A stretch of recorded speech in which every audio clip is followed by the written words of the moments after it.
Hi friends, today we are going to see what a Moodle coordinator can do in Moodle. So the first thing is open the Moodle login page, that is ssc.savitha.net/ssclms, and then log in.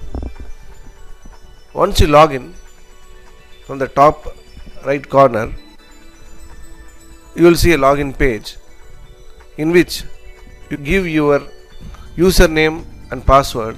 Your username is the staff registration number and the password is also the same. It might ask you to change it immediately. Once you log in, you can see various departments and various courses under the departments: mechanical, civil, EEE.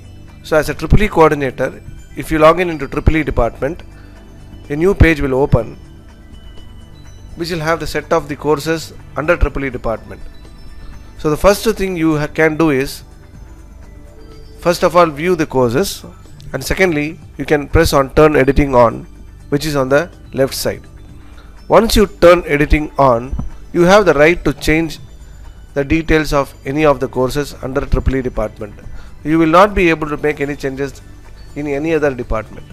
So if you want to delete a particular course, you select that course and then press on the X button, which is nothing but delete. Then the course might get deleted. Right now we will not do that. If you want to edit that course, right click on that button and it will be opening on a new page. So you can do all the editing. If you want to change the name of the course, you can change it here. If you want to change the short name, you can change it. If you want to change any of the other details, you can change by using that button and press changes, save changes. But right now we will not do that. The second thing that we can learn as a Moodle coordinator is that you can add any number of courses under your department. So let us add a new course. Once you press on add new course, it will ask for a full name of the course. So let us give a name called as test course.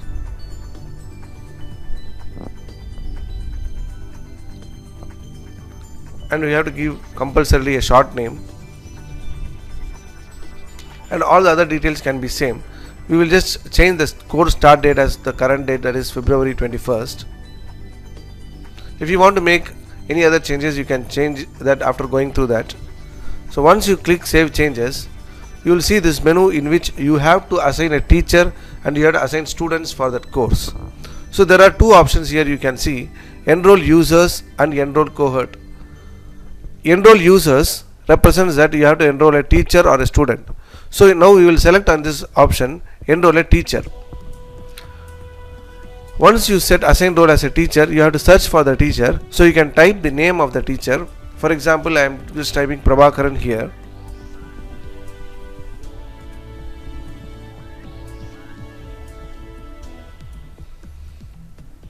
You can see that there are three Prabhakarans here.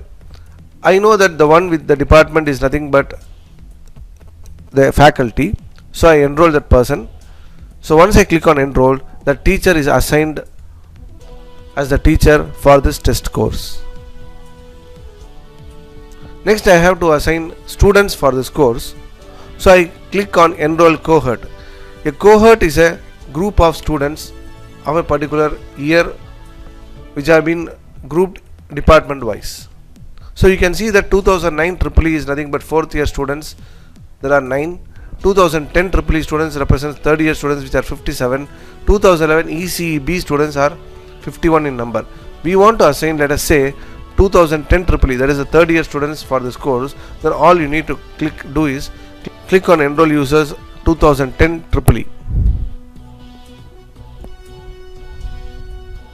You can see that there are 57 students in the 3rd year EEE students.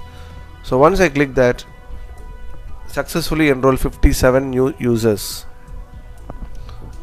And once you give OK, you can see the list of users under this course. One of them is a teacher and the remaining are students.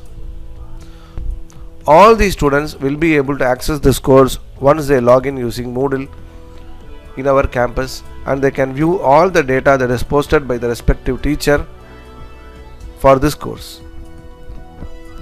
The teacher can conduct online exam, the teacher can post PDF files, Word files, PowerPoint, or you can create a group discussion for all the students based upon the test course. And if you want to delete any of the students, that also you can do that. You can see some menus on the left side under the course administration. That has been put in a separate video, which you can see what you can do as a course administrator. Now let us go back to the home page and let us see under the EEE department whether the new course has come. Yes, it has come there. Test course is already there. So let us click on that and see what it looks like. And you can see a new page has come which is fully blank, and the teacher can add anything that he or she wants to do for this test course. I hope the role of a course administrator and a Moodle administrator is very clear. Thank you.